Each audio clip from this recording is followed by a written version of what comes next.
Baik, assalamualaikum warahmatullahi wabarakatuh. Ketemu kembali dengan saya Rahmantio Adi. Saya saat ini mendalami ilmu penyakit dalam. Nah, saat ini kita akan bahas pentingnya air dan ion tubuh. Apa sih itu pentingnya? Nah, ternyata dari cairan dalam tubuh itu sangat penting perannya, karena di otak saja itu 75% dari otak itu sendiri adalah air. Di usus 75% itu adalah air. Di paru-paru 79% adalah air. Namun memang di jaringan lemak atau adiposa itu sedikit sekali, hanya 10% airnya. Terus juga sangat sedikit di tulang, itu hanya 22% dari air itu sendiri. Nah, dalam tubuh itu ada istilahnya adalah total body water. Dari seluruh tubuh itu 60% adalah air pada orang dewasa dengan berat badan 70 kg. Nah, namun bagaimana dengan orang gemuk? Nah, ternyata kalau orang gemuk itu sendiri sifat lemak itu sendiri itu adalah, ini saya ketik adalah hidrofobik, kurang D ya, hidrofobik atau tidak terlalu suka air. Nah, pada orang yang gemuk itu sel adiposit atau sel lemaknya jauh lebih banyak ketimbang orang yang berat badan tubuhnya ideal. Karena jumlah sel adipositnya atau sel lemaknya sedikit, maka kecenderungan orang gemuk atau obes itu cenderung dia akan cepat haus, karena total body water atau air yang tersimpan dalam tubuh jauh lebih sedikit ketimbang orang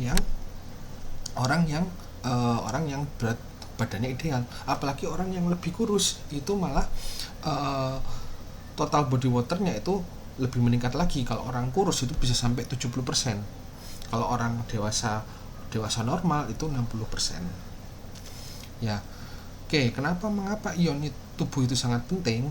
Karena kenapa? Karena pada saat kondisi yang seimbang isotonik antara ion dan air itu seimbang, maka sel-sel itu akan memiliki bentuk yang normal. Tapi apa yang terjadi jika kondisi ion di luar sel itu banyak atau hipertonik?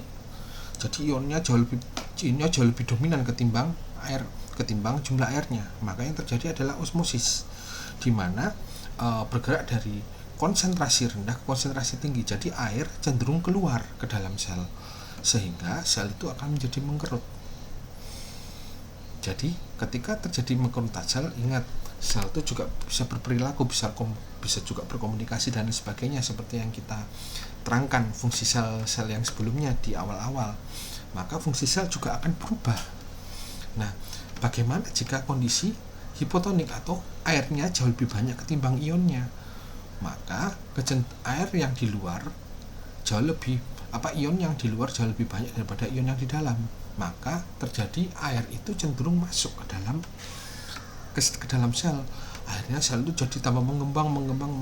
Nah, apakah mengembang itu baik? Itu juga belum tentu, karena akan juga kalau terlalu sel itu lebih mengembang, membesar daripada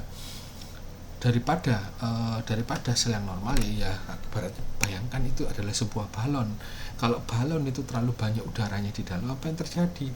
Lama-lama sel itu juga sel itu akan menjadi lebih ragil, gampangnya seperti begitu, lebih rapuh dan lain sebagainya.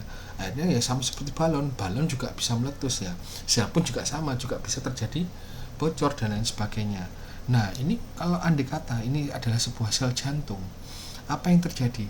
Maka perilaku dari kelistrikan dari jantung itu sendiri ataupun perilaku dari detak jantung itu akan juga berubah, sehingga kalau ini terjadi pada sel jantung, yang terjadi adalah otomatis daya pompa, daya listrik, karena kan sel juga ada yang namanya sel saraf, ya kan? Akhirnya juga bisa berubah, yang akan mengganggu dari aliran darah, baik yang masuk ke paru untuk dibersihkan, CO2-nya digantikan dengan O2 kalau pelajaran zaman dulu, ya kan, dibersihkan, masuk darah yang masuk ke paru dibersihkan jadi O2 murni, dan O2 murni masuk ke jantung kembali, terus sebarkan ke seluruh tubuh. Nah, itu pun juga akan terjadi gangguan di situ. Sehingga otomatis yang terjadi adalah terjadi gangguan dalam sirkulasi darah yang juga bisa mengganggu dari kondisi tubuh itu sendiri. Jadi itu mungkin secara sederhana salah satu contohnya.